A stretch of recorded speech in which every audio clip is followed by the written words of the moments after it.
அண்மை செய்தியாக பார்த்து வருகிறோம். நாடாளுமன்ற தேர்தல் முடிவுக்கு எதிராக 3 பேர் மீது வழக்கு செய்கிறார் OPS. அண்மை செய்தியாக பார்த்து வருகிறோம். நாடாளுமன்ற தேர்தல் முடிவுக்கு எதிராக உயர்நீதிமன்றத்தில்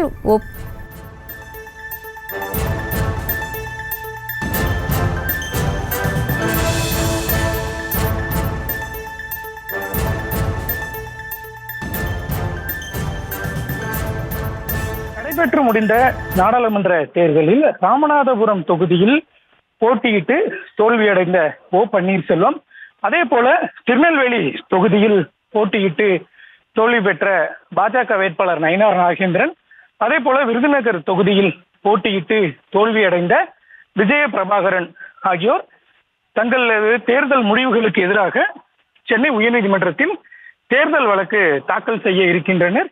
இதற்காக அனைவரும் தற்பொழுது சென்னை உயர்நீதிமன்றத்திற்கு வந்தடைந்திருக்கிறார்கள். தேர்தல் வழக்கை பொறுத்தவரை தேர்தல் வழக்கு தாக்கல் செய்வது என்றால் அதற்கு சம்பந்தப்பட்ட மனுதாரர் நேரில் வந்துதான் மனு தாக்கல் செய்ய முடியும். அந்த வகையில் தான் தற்பொழுது மூவருமே சென்னை உயர்நீதிமன்றத்திற்கு வந்திருக்கிறார்கள். ஏற்கனவே OPS அவர்கள் வந்துவிட்ட நிலையில் தற்பொழுது நயினார் நாகேந்திரன் வந்துவிட்டார். அவரும் சென்னை உயர்நீதிமன்ற வளாகத்தை வந்தடைந்து விட்டார். இன்னும் சிறிது நேரத்தில் விஜய பிரபாகரன் வந்தடைவார் என்று எதிர்பார்க்கப்படுகிறது.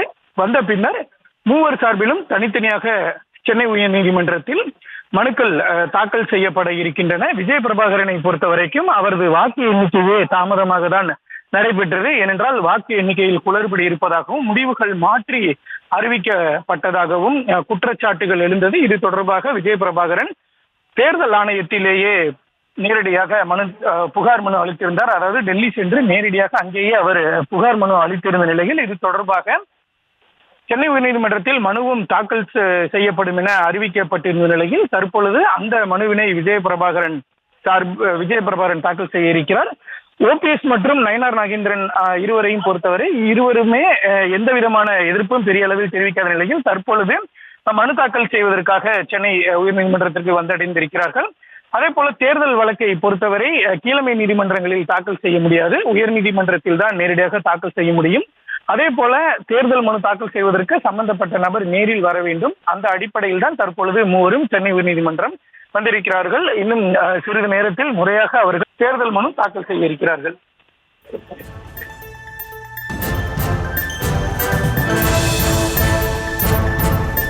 விவரங்களுக்கு நன்றி மதியழகன்.